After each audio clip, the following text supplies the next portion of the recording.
கர்த்தருடைய பரிசுத்த நாமத்திற்கு மகிமை உண்டாவதாக. இந்த கால வேளையிலும் கர்த்தருடைய வசனத்தை நாம் தியானிக்கலாம். Romans chapter 12 verses 1 and 2. ரோமருக்கு எழுதின நிருபம் 12ஆம் அதிகாரம் முதல் 2 வசனத்தையும் வாசிக்கலாம். அப்படி இருக்க சகோதரரே, நீங்கள் உங்கள் சரீரங்களை பரிசுத்தமும் தேவனுக்கு பிரியமான ஜீவ பலியாக ஒப்புக் கொடுக்க வேண்டும் என்று தேவனுடைய இரக்கங்களை முன்னிட்டு உங்களை வேண்டிக் கொள்கிறேன். இதுவே நீங்கள் செய்யத்தக்க புத்தியுள்ள ஆராதனை. நீங்கள் இந்த பிரபஞ்சத்துக்கு ஒத்த வேஷம் தெரியாமல் தேவனுடைய நன்மையில்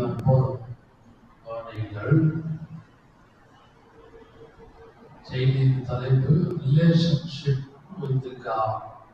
தேவனோடு உள்ள ஐக்கியத்தை குறித்து காலைகளிலே கிருபையினாலே நாம் தியானிக்கலாம். இங்க ரோமர் 12ஆம் அதிகாரம் தமிழ்ல அப்படி இருக்க சகோதரரே. இங்கிலீஷ் பைபிள பார்த்தீங்கன்னா I beseech you therefore brethren. therefore ஆகையால் ஆனபடியினால் அப்படி இருக்க இப்படிப்பட்ட தமிழ் வார்த்தைக்கு இங்கிலீஷ் பைபிள therefore இன்ட்ரோடக்ஷன் ஆக சொல்லுகிறேன். ரோமர் 3ஆம் அதிகாரம் 20ஆம் வசனம் வாசிக்க வேண்டாம். ரோமர் 5ஆம் அதிகாரம் 1வது வசனம், ரோமர் 8ஆம் அதிகாரம் 1வது வசனம், ரோமர் 12ஆம் அதிகாரம் 1வது வசனம். இங்கிலீஷ் பைபிள்ல therefore வரும். அப்படி இருக்க ஆகையால் ஆனபடியினால் என்று தமிழ்ல மாறி இருக்கும். இங்கிலீஷ்ல இந்த 4 இடங்களில் therefore என்ற வார்த்தை அடிக்கடியாக வரும். நீங்கள் அந்த முதல் 2 வசனத்தை 2 வசனத்தை தியானித்துக் கொண்டிருக்கும் பொழுது அங்க லிவிங் சாக்ரிஃபைஸ் அதாவது லிவிங் சாக்ரிஃபைஸ் என்ற ஒரு வார்த்தை எழுதப்பட்டிருக்கிறது. ஜீவ பலியாக ஒப்பு கொடுங்கள். பழைய ஏற்பாட்டு காலத்திலே அவர்கள் பாவ நிவாரண பலி, குற்ற நிவாரண பலி, இப்படிப்பட்ட பலவிதமான 4-5 பலிகள் காணப்படுகிறது. அதிலே பார்க்கும் பொழுது பறவைகள், மிருக ஜீவன்கள், இதெல்லாம் ஆடு, இவற்றெல்லாம் பலி செலுத்தும் பொழுது dead sacrifice they present on the altar only the dead ones. மரித்ததை பலிபீடத்திலே வைப்பார்கள். பழைய ஏற்பாட்டு காலத்திலே ஆலயத்திலே கூடார வாசலிலும் ஆலயத்தின் வாசலிலும் நாம் அதற்கு கூடாரத்தை குறித்து லேவியராகமத்திலே நாம் பார்க்கும் பொழுது பலவிதமான பலிகள் எழுதப்பட்டிருக்கிறது. அதையெல்லாம் நான் எப்படி சொல்லவில்லை. ஆனால் புதிய ஏற்பாட்டிலே பவுல் சொல்லும் பொழுது லிவிங் சாக்ரிஃபைஸ் என்று சொல்கிறார், ஜீவ பலி. நான் வேதத்திலே முழுமையாக பார்ப்போமானால் 2 இடங்களில் ஒரு ஜீவ பலியை குறித்து நாம் பார்க்கிறோம். ஆதியாகமம் 22ஆம் அதிகாரம், these are all my introduction. 22ஆம் அதிகாரம் முழுவதும் தெரியும். இவைகளின் பின்பு கர்த்தர் ஆபிரகாமை சோதித்தார். அவரை கொண்டு சோதிக்கும் பொழுது அந்த பிள்ளையாளன் கேட்கிறான், ஆபிரகாமுடைய மகன் பலி எங்கே என்று கேட்கிறான்.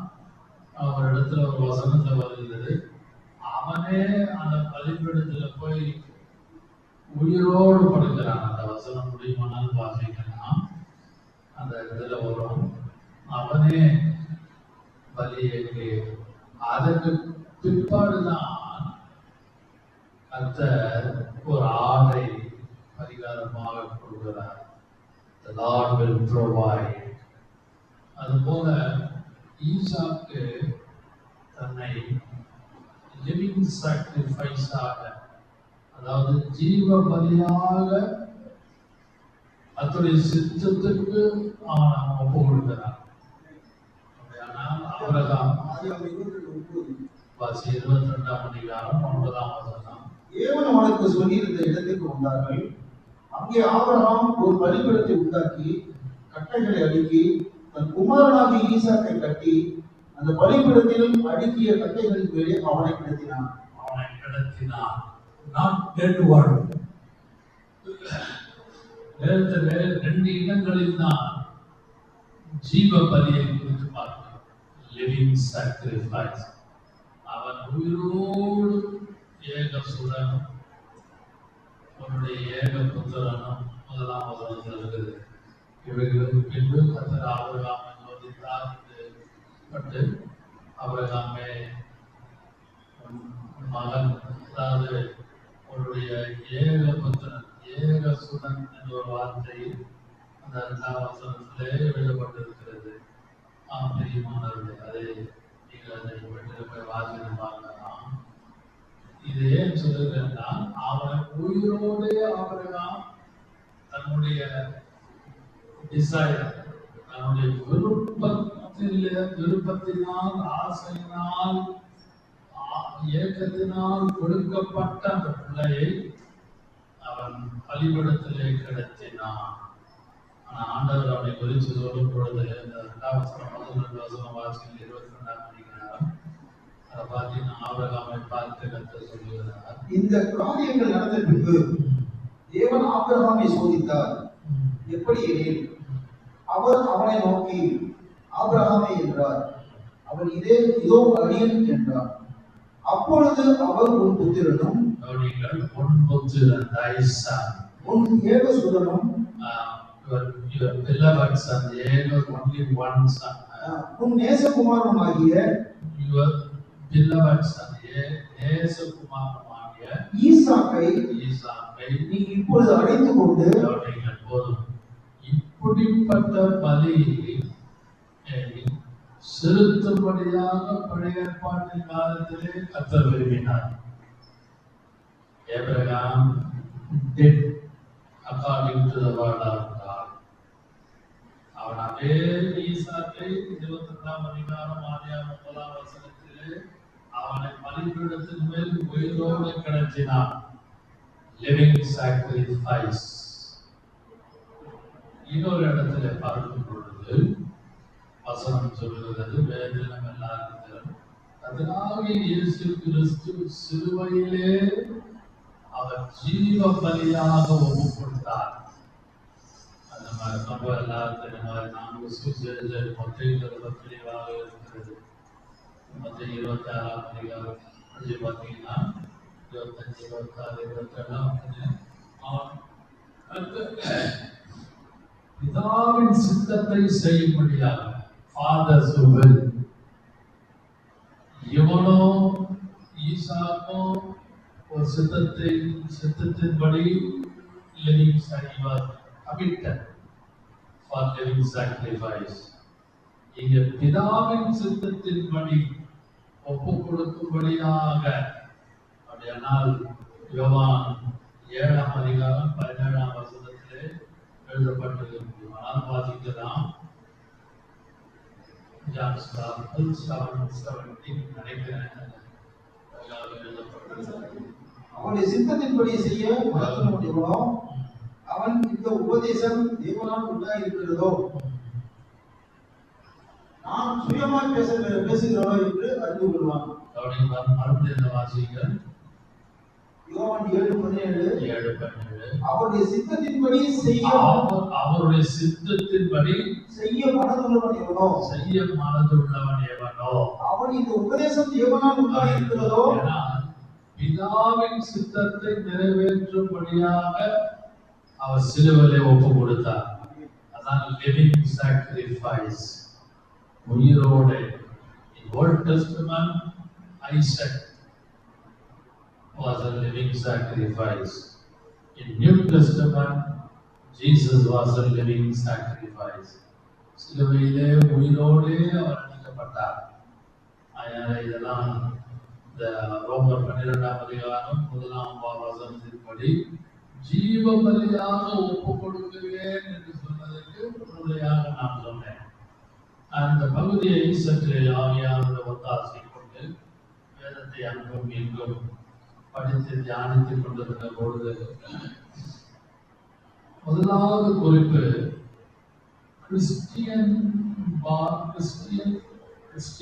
கிறிஸ்தவன் தன்னுடைய சரீரத்தை எப்படி ஒப்புக் கொடுக்கிறார்?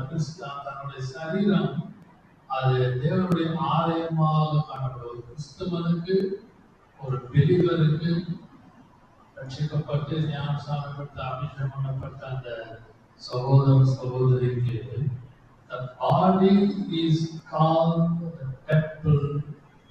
called a temple. அது ஒரு தேவாலயமாக காணப்படுகிறது. வாசிக்கலாம் 1 கொரிந்தியர் 6ஆம் அதிகாரம் 19, 20 வாசிகள். உங்கள் சரீரமானது நீங்கள் தேவனாலே பெற்றோம். தேவனாலே we have received this body, received from God. தேவனிடத்திலிருந்து பெற்ற சரீரம். உங்களிலே பங்கியும் இருக்கிற பரிசுத்த ஆவியினுடைய ஆலயமாய் இருக்கிறது என்று நீங்கள் உங்களுடையவர் அல்ல என்று அறிவிக்கிறார். You are not belong to, you are not. நீங்கள் உலகத்தார் அல்ல. இயேசு அந்த 12ஆம் அந்த யோவான் 17ஆம் அதிகாரத்திலே you are not of the world. நீங்கள் உலகத்தார் அல்ல. நான் உலகத்தார் அல்லாதது போல நீங்களும் உலகத்தார் அல்ல என்று அவர் சொல்லுகிறார். யோவான் 17ஆம் அதிகாரத்திலே இயேசு சொன்ன வார்த்தை. அது போல கிறிஸ்டியன், ஒரு கிறிஸ்தவனுடைய சரீரம் இயேசுவை முழு மனதோடு, முழு ஆத்மாவோடு, முழு பலத்தோடு பின்பற்றுகிறவனுடைய சரீரம். ஆணோ பெண்ணோ, வாலிபனோ வாலிபனுக்கோ பெரியவனோ, it is a temple of God. அந்த சரீரம் தேவனுடைய ஆலயமாக காணப்படுகிறது. பழைய ஏற்பாட்டின் காலத்திலே ஆலயத்திலே கொண்டு போய் ஒப்பு கொடுப்பார்கள். ஆலயத்திலே கொண்டு போய் ஒப்பு கொடுப்பார்கள் பலிபீடத்திலே. ஆனால் கவனியுங்கள், இங்கே புதிய ஏற்பாட்டில் our body is a temple. Our body itself as a temple of God. அப்படி சரீரம் ஒரு ஆலயமாக காணப்படுகிறது. நன்றாக நீங்கள் நானும் விளங்கிக் கொள்ள. ரோமர் 8ஆம் அதிகாரம் 9ஆம் வசனம். அதிலே நாம் பார்த்தோமானால் Spirit of God dwells within us. The Spirit of God dwells. தேவனுடைய ஆவி உங்களில் வாசமாயிருந்தால் நீங்கள் மாம்சத்துக்கு உட்பட்டவராய் இல்லாமல் ஆவிக்கு உட்பட்டவராய் இருப்பீர்கள். முதலாவது body is called a temple of God. அதுக்குள்ள என்ன இருக்கிறது? இந்த சரீரமாகிய ஆலயமாகிய இந்த சரீரத்திற்குள்ளே the Spirit of God dwells. ஆவியானவர் நமக்குள்ளே வாசமாய் இருக்கிறார். ரோமர் 8ஆம் அதிகாரம் 9ஆம் வசனத்தின்படி. ஆகினாலே நமக்கு ஒரு சாட்சியம். We are privileged to glorify God. ஆகினாலே கர்த்தரை மகிமைப்படுத்துகிறோம். வசனம் வேண்டுமானால் ஆறுகள் பிலிப்பியர் 1ஆம் அதிகாரம் 20ஆம் வசனம் 21ஆம் வசனம். The temple of God காணப்படுகிற நம்முடைய சரீரம் உள்ளே ஆவியானவர் வாசமாய் இருக்கிறபடினாலே பிலிப்பியர் 1:20 படி வாசியுங்கள். பிலிப்பியர் 1:20 நாம் ஒன்றிலும் வெட்கப்பட்டு போகாமல் எப்பொழுதும் இப்பொழுதும் மிகுந்த தைரியத்தோடு ஜீவனானாலும் சாவியானாலும் கிறிஸ்துவின் சரீரத்தினாலே மகிமைப்படுவார்கள். கிறிஸ்து என்னுடைய சரீரத்தினாலே மகிமைப்படுவாரா? Glory of God. What is the privilege? சரீரமாகிய நம்முடைய ஆலயத்தில் ஆவியானவர் வாசமாய் இருக்கிறபடியால் what is the privilege? என்ன சாட்சியம்? நீங்களும் நானும் தேவனை மகிமைப்படுத்துகிறோம். ஆமென். அல்லேலூயா. 21 வசனம் வாசியுங்கள். கிறிஸ்து எனக்கு ஜீவன், சாவு எனக்கு ஆதாயம். கிறிஸ்து எனக்கு ஜீவன், கிறிஸ்து எனக்கு ஜீவன், சாவு எனக்கு ஆதாயம். Death is a gain. ஆகினாலே நான் சரீரமாகிய என்னுடைய ஆலயத்தை கொண்டு நான் கர்த்தரை மகிமைப்படுத்துகிறேன். காரணம் என்ன? The Spirit of God dwells in me. ஆவியானவர் எனக்குள்ளே வாசமாய் இருக்கிறார். ஆகினாலே நான் கர்த்தரை மகிமைப்படுத்துகிறேன். இதை நீங்கள் நானும் நன்றாக விளங்கிக் கொள்ள வேண்டும். அதான் ரோமர் 12ஆம் அதிகாரம் 1வது வசனம். You give God your body. You give God.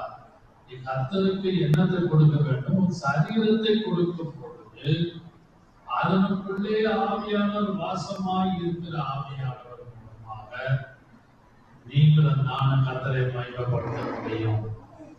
அதான் பிலிப்பியர் 1:20-21 வாசிக்கிறோம். கிறிஸ்து எனக்கு ஜீவன், சாவு எனக்கு ஆதாயம். அப்படியானால் நீங்கள் நானும் கர்த்தரை மகிமைப்படுத்துவதற்காக தான் இந்த சரீரத்தை கர்த்தர் நமக்கு. ஆனால் அநேக விசுவாசிகள், ஊழியக்காரர்கள், கர்த்தருடைய பிள்ளைகள் சரீரத்தை மிஸ்யூஸ் பண்ணுகிறோம். அறிந்தோ அறியாமலோ துணிகரமாகவோ. கர்த்தர் இந்த காலங்களிலே உங்களோடு எல்லாரோடும் பேசுகிறார். We should not use this body for the sin.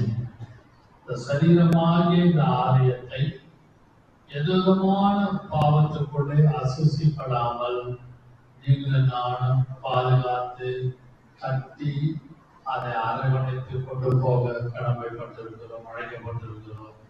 அல்லேலூயா.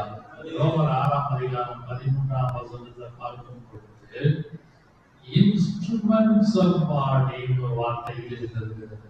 ரோமர் 6ஆம் அதிகாரம் 13வது வசனம். These are the first point. You give God your body. அந்த குறிப்பிலே பேசுகிறேன். நீங்கள் உங்கள் அவயவங்களை அநீதியின் ஆயுதங்களாக பாவத்திற்கு ஒப்புக்கொடாமல் உங்களை பரிபூரணத்து வைத்திருக்கிறவராக தேவனுக்கு ஒப்புக்கொடுத்து உங்கள் அவயங்களை நீதிக்குரிய ஆயுதங்களாக தேவனுக்கு ஒப்புக்கொடுங்கள். கவனியுங்கள். அந்த லிவிங் சாக்ரிஃபைஸ்ல என்ன சொல்லப்பட்டிருக்கிறது? நீதியின் அவயங்களை வாசிக்கும் மறுபடியும். நீங்கள் உங்கள் அவயங்களை அநீதியின் ஆயுதங்களாக பாவத்திற்கு ஒப்புக்கொடாமல் உங்களை பரிபூரணத்து வைத்திருக்கிறவர்களாக தேவனுக்கு ஒப்புக்கொடுத்து அவயங்களை நீதிக்குரிய ஆயுதங்களாக தேவனுக்கு ஒப்புக்கொடுங்கள். அதாவது righteousness நீதிக்காக, நீதி உள்ள காரியத்துக்காக, உண்மை உள்ள காரியத்துக்காக, righteous. இதுதான் கரெக்ட். This is righteous. நீதி உள்ள நிலைமைக்கு என்னுடைய சரீரத்தில் அவயவம், கையோ, காலோ, கண்களோ, செவியோ, ஒவ்வொரு அவயவங்களை we have to give or surrender to God's will சொல்லும் பொழுது அது எப்படி காணப்படுகிறது? அநீதி உள்ள, மறுபடியும் அந்த வசனத்தை வாசிக்கலாம். 13. நீங்கள் உங்கள் அவயங்களை அநீதி ஆயுதங்களாக பாவத்திற்கு ஒப்புக்கொடாமல். அநீதியின் அவயவங்கள் அப்படின்னா ஆயுதங்களாக அப்படின்னா கையை கொண்டு ஒரு ஆயுதமாக யூஸ் பண்ணலாம், அடிக்கலாம். கையை கொண்டு ஒரு ஆயுதம், ஒரு இன்ஸ்ட்ருமெண்டாக நினைத்து கொண்டு ஓங்கி அடிக்கலாம், அறையலாம், குத்தலாம். அநீதியின் அவயவங்களாக, அநீதியின் என்ன சொல்லப்பட்டது? அநீதியின் ஆயுதங்களாக எப்படி கையில ஏதாவது கல்லுகள் அடிக்கிறாங்களோ அது போல இந்த கைகளையும் கால்களையும் அநீதி உள்ள ஒரு இன்ஸ்ட்ருமெண்டாக உபயோகப்படுத்தாமல் அதை வந்து ஒரு இதாக உபயோகப்படுத்த வேண்டும். நீதி உள்ள காரியங்களுக்கு for righteousness of God, நீதி உள்ள தேவனுக்காக, நீதி உள்ள காரியங்களுக்காக நம்முடைய அவயவங்களை அல்லது ஒரு இன்ஸ்ட்ருமெண்டாக உபயோகப்படுத்தணும். இன்ஸ்ட்ருமெண்ட்லாம் இருக்குது, ட்ரம்ஸ் இருக்குது, கிட்டார் இருக்குது, ஆர்கன் இருக்குது. இதெல்லாம் வந்து அநீதியாக பாவத்துக்கும் உபயோகப்படுத்தலாம், டான்ஸுக்கும் விளையாட்டுகளுக்கும் உபயோகப்படுத்தலாம். அதே இன்ஸ்ட்ருமெண்ட்ஸ ஆவிக்குரிய ரீதியாக உபயோகப்படுத்தலாம். புரியும் என்று நான் நம்புகிறேன், சுவாசிக்கிறேன். அதுபோல நம்முடைய அவயவங்கள் இட்ஸ் லைக் இன்ஸ்ட்ருமெண்ட். அந்த இன்ஸ்ட்ருமெண்ட்டை வந்து ஒரு விகற்பமாக உபயோகப்படுத்தாமல் லிவிங் சாக்ரிஃபைஸ், ஜீவ பலியாக ஒப்புக் கொடுக்கப்படுகிறதுனா அது எதை காட்டுகிறது? ரிலேஷன்ஷிப் வித் காட், தேவனோடு உள்ள ஐக்கியம், தேவனோடு உள்ள ஐக்கியம். அப்படிப்பட்ட சூழ்நிலையில நீங்களும் நானும் அந்த இன்ஸ்ட்ருமெண்ட், அவயங்கள், ஆயுதங்கள், ஒவ்வொரு அவயங்களும் ஆயுதங்கள். அது யோசித்து பாருங்கள், ஆழமான வார்த்தை. அதை எப்படி உபயோகப்படுத்த வேண்டும் என்று ஒவ்வொரு விசுவாசியும் ஊழியக்காரனும் தன்னுடைய பிள்ளைகளும் அறிந்திருக்க வேண்டும். அது மட்டும் இல்லாமல் இன்னும் பார்ப்போமானால், அது ஆரம்பமே சொன்னேன், எல்லாமே பழைய ஏற்பாட்டில் டெத் சாக்ரிஃபைஸ், மரித்த ஒரு பறவைகள், மரித்த ஆடுகள், இப்படிப்பட்ட மிருக ஜீவன்களை கொல்லப்பட்ட பின்புதான் putting on the altar, puts on the altar. ஆனால் கிருபை காலத்திலே இந்த ஆவி, ஆத்மா, சரீரத்தை ஒவ்வொரு நாளும் பலிபடுத்த ஒப்பு கொடுக்க கர்த்தர் நமக்கு கிருபை செய்வாராக. அல்லேலூயா. நீங்கள் நான் அதை நன்றாக உணர்ந்து கர்த்தாவே, எப்பொழுதும் நாம் கர்த்தருக்கு முன்பாக ஒரு புத்தி உள்ள ரீசனபிள் சர்வீஸ், புத்தி உள்ள காரியமாக நீங்கள் நான் காணப்பட வேண்டும். இரண்டாவது குறிப்பு, அதே வசனத்தை வாசிக்கலாம். முதலாவது வந்து you give your body, that is a reasonable service. இரண்டாவது you give your mind, மனம். வாசிங்கள். நீங்கள் உங்கள் அவயவங்களில் அநீதியின் ஆயுதங்களாக பாவத்திற்கு ஒப்புக்கொடாமல். ரொம்ப பரண்டு உண்மை. அப்படி இருக்க சகோதரரே, நீங்கள் உங்கள் சரீரங்களை பரிசுத்தமும் தேவனுக்கு பிரியமுள்ள ஜீவ பலியாக ஒப்புக் கொடுக்க வேண்டும் என்று தேவனுடைய இரக்கங்களுக்கு முன்னிட்டு வேண்டிக் கொள்கிறேன். இதுவே நீங்கள் செய்யத்தக்க புத்தியுள்ள ஆராதனை.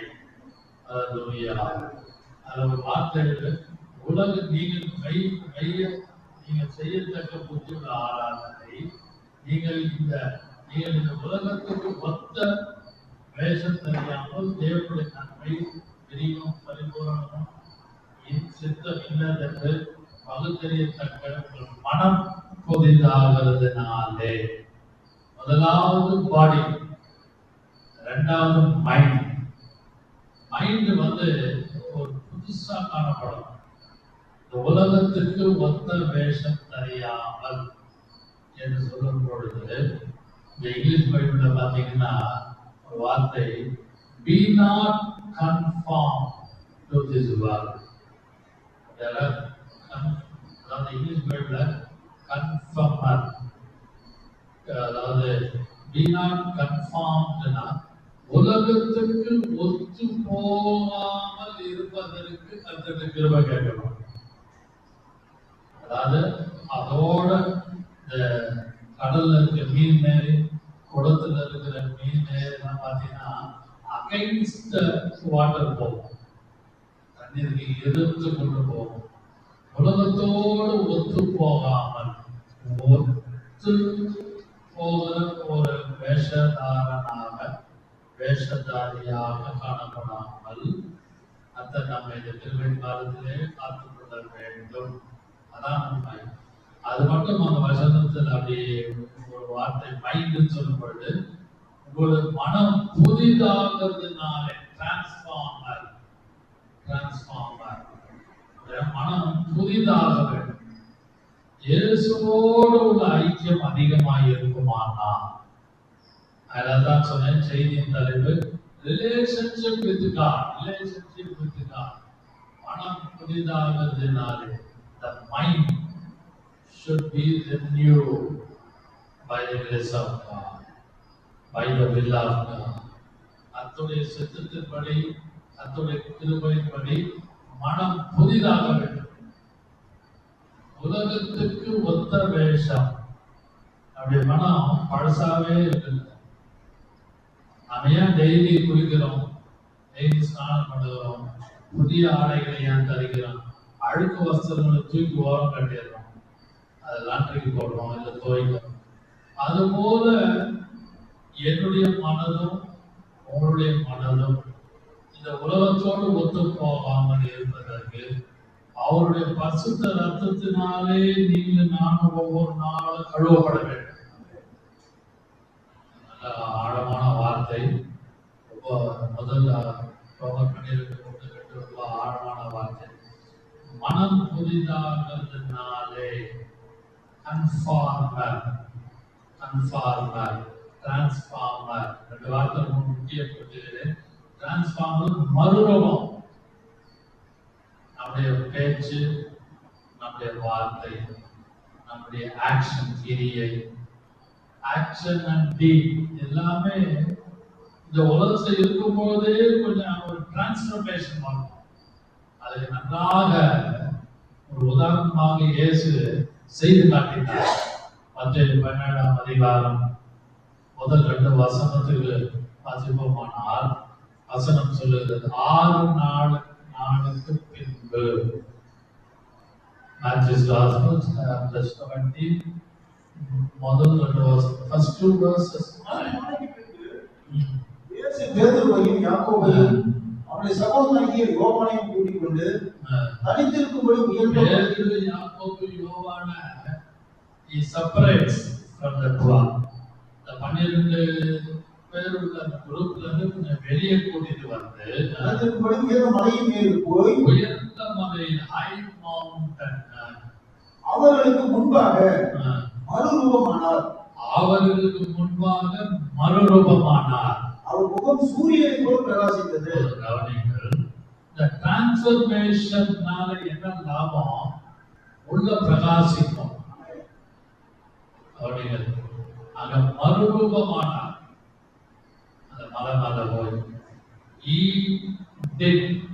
அவர் ஒரு சயின்ஸ் லேப்ல அந்த ரசாயன பொருளை எப்படி அந்த லேப்ல செஞ்சு காமிப்பாங்களோ வித்தியாசங்கள் ஒன்றோடு ஒன்று கலக்கும் பொழுது வித்தியாசமான கலவைகள் வரும், மிக்சர் வரும்.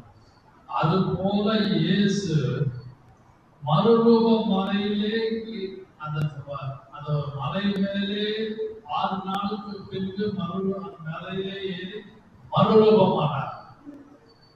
டிரான்ஸ்ஃபர்மேஷன் நடந்தது. யாரை கூட்டிட்டு போனாரு?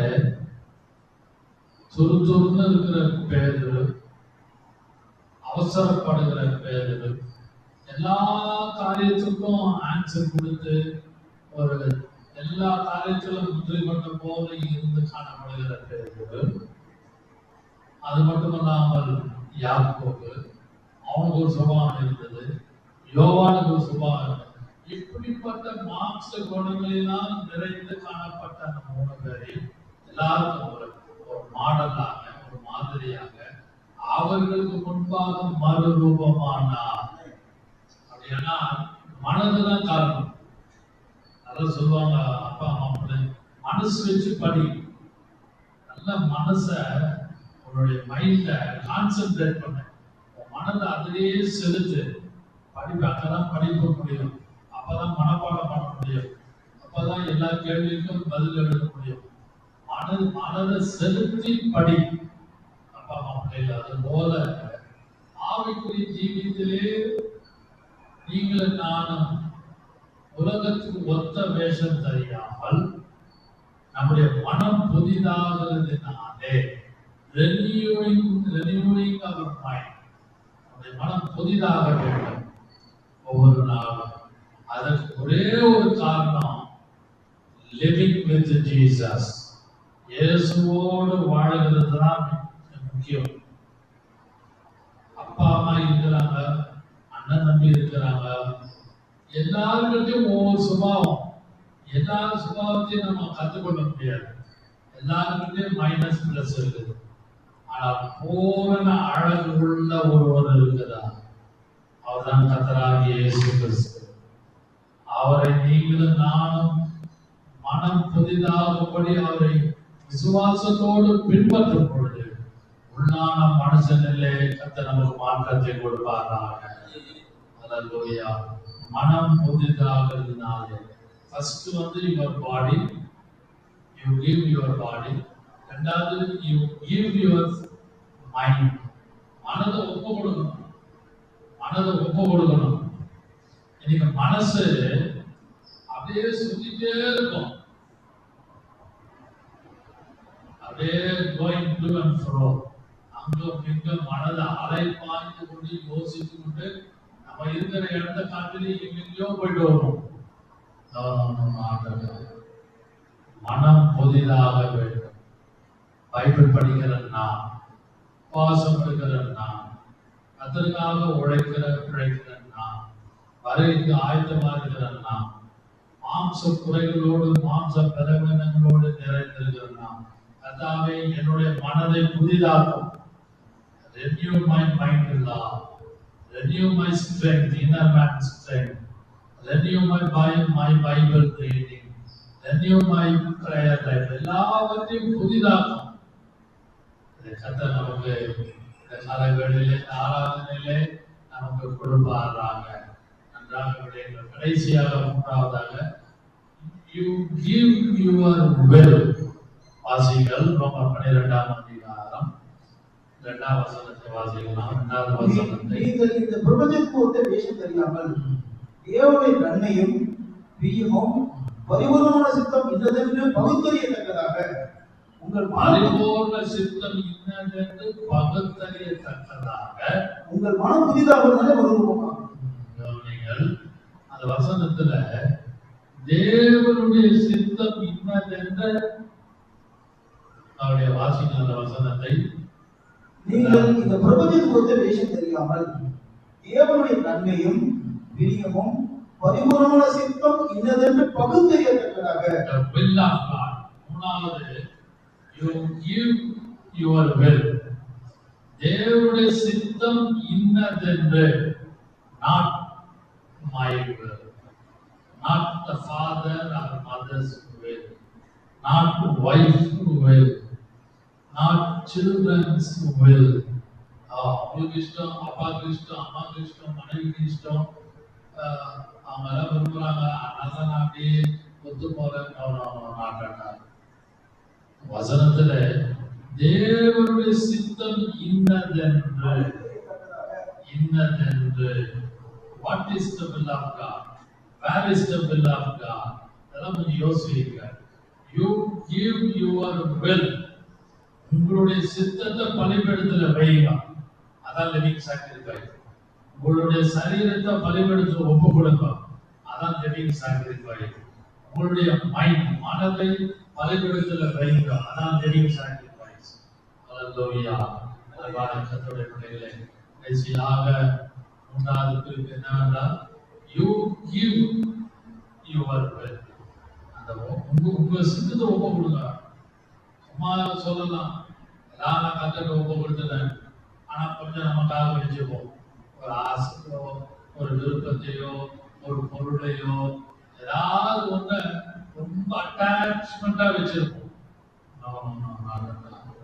வசனம் சொல்லுது, you give your will. You give your will. உங்க சித்தத்தை அப்படியே பலிபடுத்த வைங்க.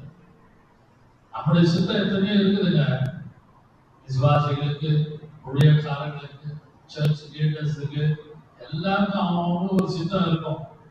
யாரும் இல்லைன்னு சொல்ல முடியும், பேசுறது என்னையும் சேர்த்து பேசுறது. ஆனா அதையும் கத்த கொண்டு வந்து பள்ளிப்படுத்தல வை. அல்லேலூயா. காலையிலே பரிசுத்த ஆவியானவர் 3 காரியத்தை முக்கியப்படுத்துகிறார். You give your body, you give your mind, you give your will. மூணையும் லிவிங் சாக்ரிஃபைஸ், உயிரோடு கூட நீங்கள் நான் இந்த கிருபை காலத்திலே கர்த்தாவே என்னுடைய ஆவி ஆத்மா சரீரத்தை ஒப்பு கொடுக்கிறேன் ஐயா.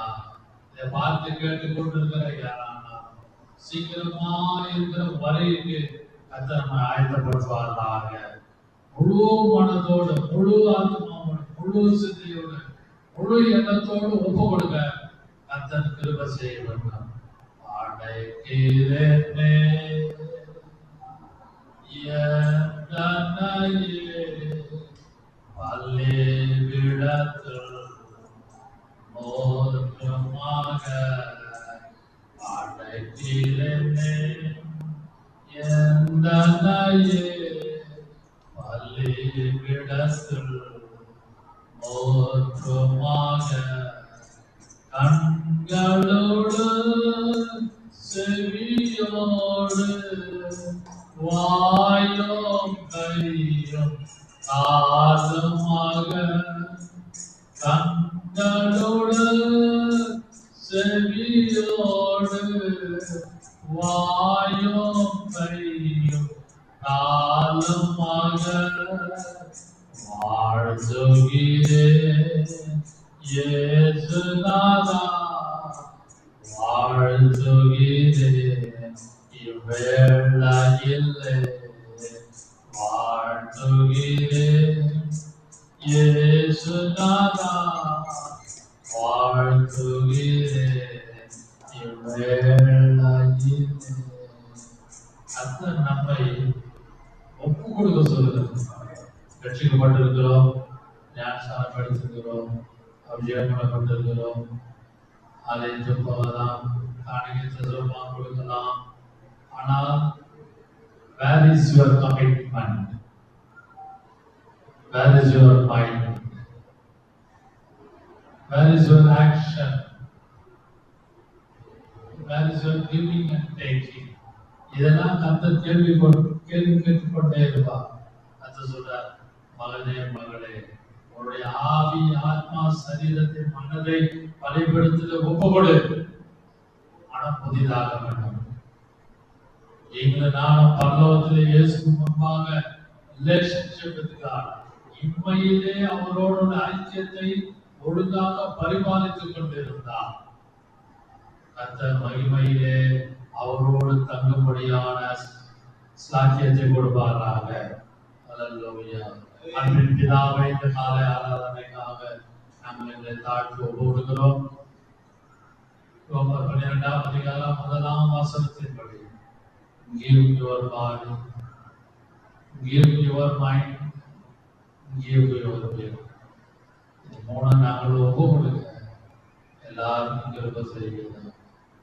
வேதத்திலே 2 பேர் ஜீவ பலியாக ஒப்பு கொடுத்ததை நாங்கள் படித்தோம். ஈசாக்கு இந்த பலிபீடத்திலே உயிரோடு வைக்கப்பட்டார். இயேசு பிதாவின் சித்தத்துக்கு முழுவதுமாக தன்னை சிலுவையில் ஒப்பு கொடுத்தார். அதுபோல உம்முடைய சித்தத்துக்கு, பிதாவின் சித்தத்துக்கு குமாரனாகிய இயேசு கிறிஸ்து ஒப்பு கொடுத்தது போல நாங்கள் எங்களை ஒப்பு கொடுக்க இதை பார்த்து கேட்டுக் கொடுக்கிற எல்லாருக்கும் கிருபை செய்கிறார். இயேசு கிறிஸ்துவின் ஜீவனுள்ள நாமத்தில் பிதாவே, ஆமென்.